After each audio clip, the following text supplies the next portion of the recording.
Selamat pagi anak-anak semua. Kiranya kita sehat semua ya. Sehingga hari ini tetap semangat dalam belajar kimia. Oke, materi yang akan kita pelajari hari ini adalah tentang hukum-hukum dasar kimia.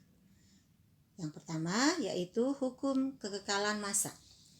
Materi dapat mengalami perubahan fisika atau perubahan kimia. Pada perubahan kimia terjadi zat baru yang sifatnya berbeda dengan zat asalnya. Contohnya, jika logam magnesium dibakar di udara, maka logam magnesium akan bereaksi dengan oksigen menjadi suatu senyawa baru, yaitu magnesium oksida. Pada tahun 1789, seorang ahli kimia yang berasal dari Prancis bernama Antonio Laurent Lavoisier melakukan suatu percobaan.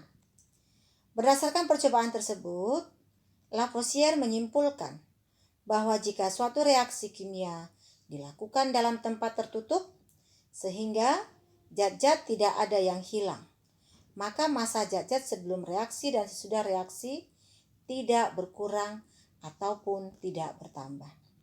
Nah, percobaan tersebut menjadi dasar hukum kekekalan massa, yaitu yang menyatakan jumlah massa zat sebelum dan sesudah reaksi adalah sama. Contohnya, jika 10 gram hidrogen direaksikan dengan 20 gram oksigen akan menghasilkan 30 gram air. Jika 15 gram magnesium direaksikan dengan 25 gram oksigen akan menghasilkan 40 gram magnesium oksida. Nah, jadi massanya tetap ya, sebelumnya dan setelahnya. Yang kedua adalah hukum perbandingan tetap, yaitu hukum Proust. Joseph Louis Proust, seorang ahli kimia berkebangsaan Prancis, pada tahun 1799 menunjukkan bahwa tembaga 2 karbonat, yaitu CuCO3, baik berasal dari sumber alam maupun hasil sintesis di laboratorium, mempunyai susunannya tetap. Nah, pada eksperimen yang lainnya kita buat 1 gram hidrogen dicampur dengan 8 gram oksigen, hasilnya akan menghasilkan 9 gram air. Nah, ternyata 8 gram oksigen hanya dapat bereaksi dengan 1 gram hidrogen saja. Kita lihat di dalam tabel ya. Yang berikutnya, jika 2 gram hidrogen direaksikan dengan 8 gram oksigen, tetap akan menghasilkan 9 gram H2O. Sehingga yang sisa adalah H2 sebanyak 1 gram. Jika 1 gram hidrogen direaksikan dengan 10 gram oksigen, tetap akan menghasilkan 9 gram air. Dan sisanya adalah 2 gram oksigen. Demikian juga jika 3 gram hidrogen direaksikan dengan 8 gram oksigen, tetap akan menghasilkan 9 gram air. Dan sisanya adalah 2 gram ya, yaitu hidrogen.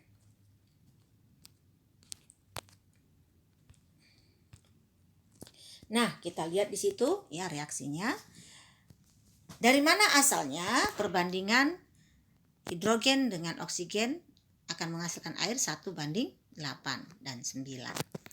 Kita lihat di situ, kita reaksikan dulu berdasarkan persamaan reaksi. Kita sudah belajar persamaan reaksi ya. Di mana H2 tambah setengah O2 akan menghasilkan H2O. Dengan demikian juga kita harus menghafal AR dari suatu unsur. Setelah dapat AR-nya, kita dapat menghitung MR suatu unsur. Nah, ini sudah kita pelajari sehingga 2 atom hidrogen tepat bereaksi dengan 1 atom oksigen menghasilkan air.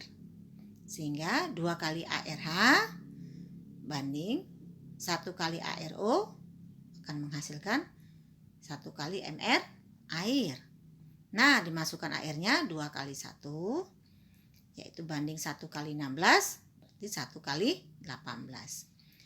Perbandingannya menjadi 2 banding 16 banding 18. Dikecilkan menjadi 1 banding 8 menghasilkan 9. Itulah perbandingan H2 dengan oksigen menghasilkan H2O.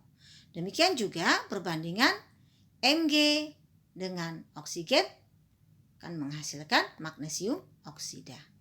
Nah, seperti perhitungan di atas telah dimasukkan harga-harga airnya sehingga didapatlah perbandingannya 3 banding 2 menghasilkan 5. Itulah hukum Brooks. Hasil eksperimen yang dilakukan oleh Brooks ya sesuai dengan hukum perbandingan tetap yang menyatakan dalam suatu senyawa perbandingan massa unsur-unsur penyusunnya selalu tetap. Perbandingan massa unsur-unsur penyusun suatu senyawa selalu tetap sehingga dapat dihitung persentase massa unsur-unsur dalam suatu senyawa. Persentase massa unsur-unsur dalam suatu senyawa didasarkan pada perbandingan jumlah massa atom relatif, yaitu airnya dengan massa molekul relatif, yaitu Mr-nya. Nah, contoh soal.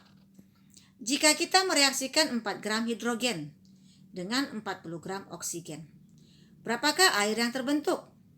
Nah, tadi perbandingannya adalah 1 banding 8 menghasilkan 9. Sehingga perbandingan massa hidrogen dengan oksigen yang dicampur adalah 4 banding 40 dari soal di atas. Nah, oleh karena perbandingan hidrogen dan oksigen 1 banding 8, maka di dalam 4 gram hidrogen memerlukan 4 kali 8 gram oksigen menghasilkan 32 gram. Pada kasus ini, oksigen yang dicampurkan tidak bereaksi semuanya, ya. Maka sisa sebanyak 40 kurang 32. Maka sisanya menjadi 8 gram. Ya. Nah, sekarang kita akan menghitung berapa massa air yang terbentuk dari 4 gram hidrogen tadi dan 32 gram oksigen. Sehingga 32 gram ditambah 4 menghasilkan 36 gram. Berikutnya kita masuk yang ketiga, hukum perbandingan berganda yang dikenal dengan hukum Dalton. Pada abad ke-19, John Dalton mengamati 2 senyawa yang berbeda yang tersusun dari unsur yang sama, yaitu CO dan CO2. Dia mengukur massa karbon dan massa oksigen pada tiap senyawa dengan data, coba lihat pada tabel di bawah ini. Nah, ada CO dan CO2. Sampelnya adalah 1 gram CO, kemudian 1 gram juga CO2. Massa U-nya yaitu 0,57 gram dan 0,73 gram CO2-nya.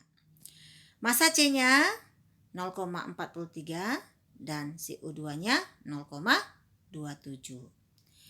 Sehingga perbandingan massa U, coba lihat di situ ya.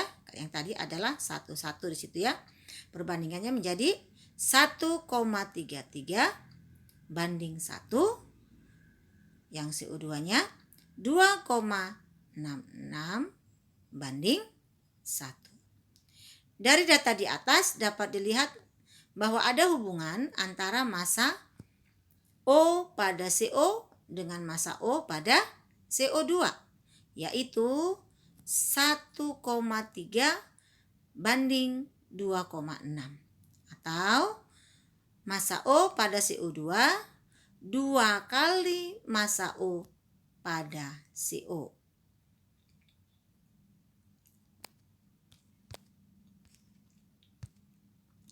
Nah, kita lihat diagram nitrogen dan oksigen membentuk NaO, ya, N2O, NO, N2O3 dan N2O4.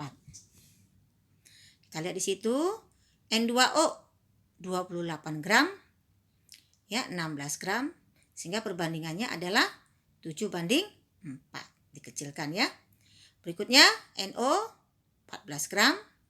Kemudian 16 gram, perbandingannya 7:8.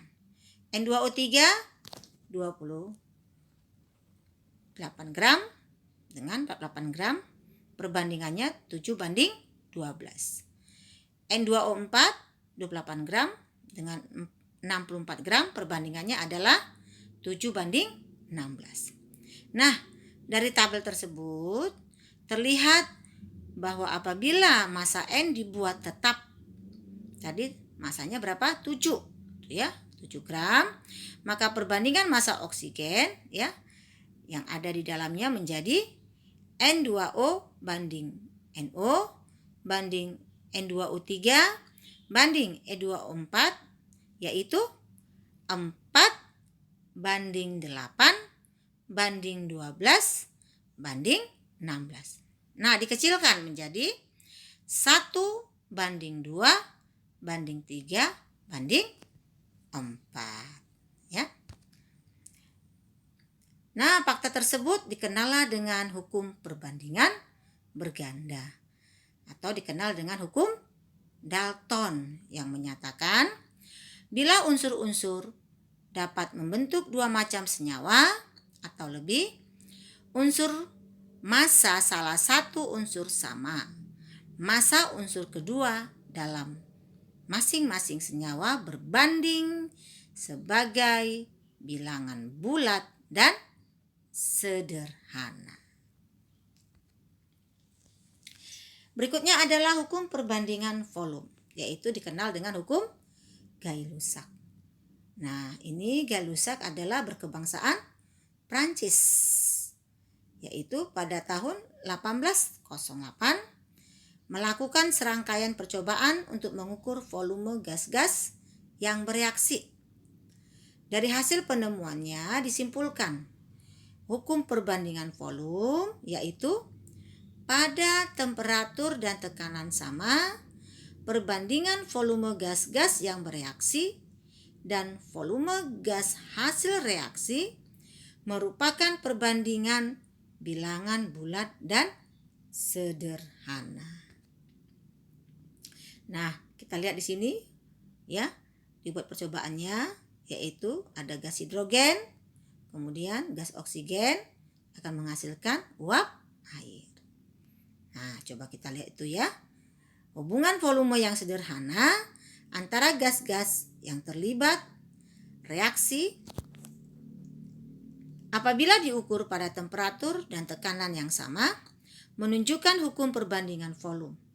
Hukum perbandingan volume itu dinyatakan, coba lihat di sini ya, yaitu berbunyi pada reaksi zat yang wujudnya gas, perbandingan koefisien reaksi ekivalen dengan perbandingan volume. Jika reaksi tersebut dilakukan pada temperatur dan tekanan yang sama. Sehingga percobaan Gay-Lussac itu melakukan reaksi pembentukan air pada suhu 100 derajat Celcius. Ia mereaksikan dua volume gas hidrogen nih, dengan satu volume gas oksigen, sehingga menghasilkan uap air. Ya, nah ini kita lihat tadi dua volume hidrogen ditambah satu volume gas oksigen menghasilkan dua volume air. Nah, volume itu dapat menjadi perbandingan koefisien reaksi. Jadi perbandingannya adalah H2 banding O2 banding H2O. Tadi hidrogen adalah 2 liter ya, 2 volume itu tadi. Jadi 2 liter banding 1 liter banding 2 liter. Sehingga perbandingannya adalah 2:1 banding 2 ya.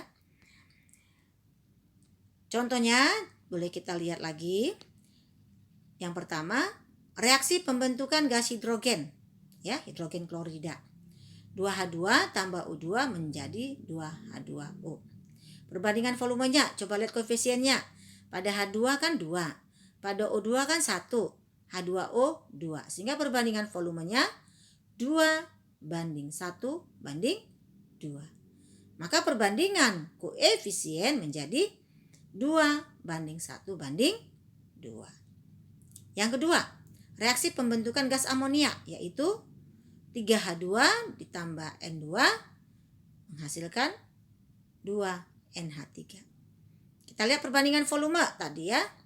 3:1:2. Maka koefisiennya juga 3:1:2. Kenapa? Karena volumenya tadi reaksi di atas adalah 3 ya. Dan 1 serta 2. Sehingga disimpulkan perbandingan volume gas sesuai dengan perbandingan koefisien reaksi. Karena perbandingan volume gas sesuai dengan perbandingan koefisien reaksi, maka ini dapat diketahui ya, yaitu bila A direaksikan dengan B bentuk gas akan menghasilkan C dan D dalam bentuk gas. Nah, jika dimisalkan volume A sebanyak X liter, volume gas lain dapat dihitung dengan rumusan volume yang dicari. Nah, perhatikan rumusnya. Sama dengan koefisien yang dicari dibagi koefisien yang diketahui dikali volume yang diketahui. Ya. Itu rumus yang digunakan untuk menentukan volume reaksi. Contoh soal. 2 liter gas metana, lambangnya CH4, bereaksi dengan gas oksigen menghasilkan gas CO2 dan H2O. Yang ditanya, tentukanlah perbandingan volumenya. Yang A. Yang B, volume gas oksigen yang diperlukan serta volume CO2 dan H2O. Nah, kita cari dulu reaksinya.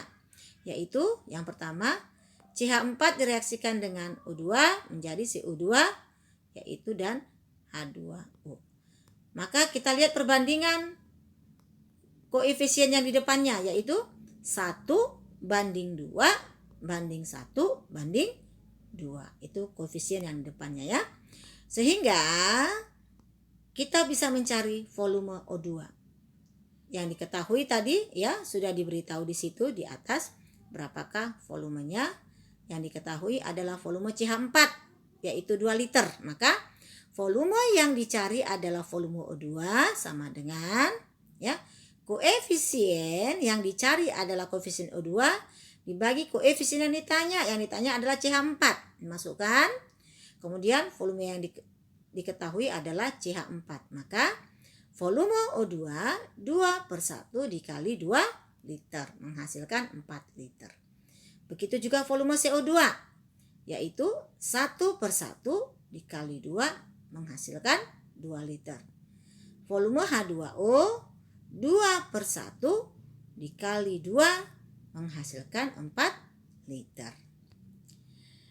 Kemudian kita masuk kepada hipotesis Avogadro. Pada tahun 1811, Amedeo Avogadro yaitu ahli fisika yang berasal dari Italia mengemukakan hipotesis. Nah, dikenallah dengan hipotesis Avogadro. Apa bunyinya? Gas-gas yang volumenya sama jika diukur pada temperatur dan tekanan yang sama mengandung jumlah molekul yang sama pula. Avogadro menjelaskan percobaan Gay-Lussac dengan menganggap partikel-partikel gas tidak sebagai atom-atom tetapi sebagai molekul-molekul. Dengan anggapan tersebut berarti gas hidrogen dianggap sebagai molekul ya H2, gas klorin sebagai molekul Cl2 dan gas hidrogen klorida sebagai molekul HCl. Nah, kita lihat itu persamaan reaksinya jikalau diukur pada temperatur dan tekanan yang sama. Kita lihat H2 tambah Cl2 menghasilkan H2O. Sehingga setelah disesuaikan koefisien reaksinya berdasarkan persamaan reaksi, maka 1 liter hidrogen dengan 1 liter Cl2. Jadi 2 liter HCl. Karena koefisien H2 adalah 1, koefisien Cl2 adalah 1, dan koefisien HCl adalah 2. Sehingga karena 1 liter ya volume hidrogen dan 1 liter volume Cl2, 1 liter volume HCl, maka 1 molekul H2 tambah 1 molekul Cl2 menghasilkan 2 molekul HCl. Nah, hipotesis Avogadro dan Gay-Lussac ini disatukanlah menjadi hukum Gay-Lussac-Avogadro, yaitu perbandingan volume gas-gas yang bereaksi dan gas-gas hasil reaksi jika diukur pada temperatur dan tekanan yang sama akan sesuai dengan perbandingan jumlah molekulnya ya, dan akan sama dengan perbandingan koefisien reaksinya. Nah, kita lihat contohnya. Bila bagian terkecil ya dari gas hidrogen dan oksigen adalah molekul yang merupakan gabungan dari 2 atom, maka didapatkan 1 molekul hidrogen dengan tambah setengah molekul oksigen menghasilkan 1 molekul air. Yang berikutnya, 2 molekul hidrogen ditambah 1 molekul oksigen akan menghasilkan 2 atom hidrogen dan 1 atom oksigen. Berdasarkan konsep tersebut, maka sampai sekarang gas-gas kecuali gas mulia dianggap sebagai molekul diatomik, yaitu gabungan dari 2 atom, sehingga penulisan rumus kimia gas hidrogen adalah H2, O2, N2, dan seterusnya.